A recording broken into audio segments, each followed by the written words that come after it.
Les funérailles du pape François viennent d'être célébrées ici à Rome et donc l'Église catholique va rentrer dans une nouvelle phase qui est la phase du choix du successeur du pape à travers les congrégations générales, c'est-à-dire ces journées qui vont précéder le conclave et puis l'élection elle-même du successeur de Pierre, du successeur du pape François dans le conclave avec les cardinaux de moins de 80 ans qui seront réunis dans la chapelle Sixtine.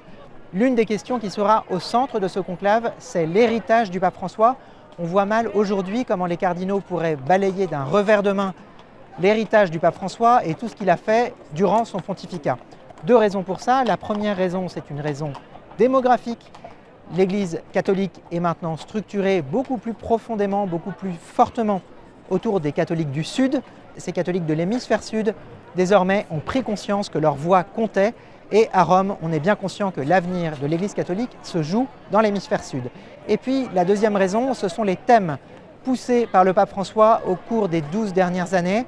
On pense notamment aux migrants, au sort des migrants, mais aussi à l'environnement ou encore à la lutte contre la pédocriminalité au sein de l'Église catholique. Toutes ces questions, eh bien, les catholiques à travers le monde sont emparés.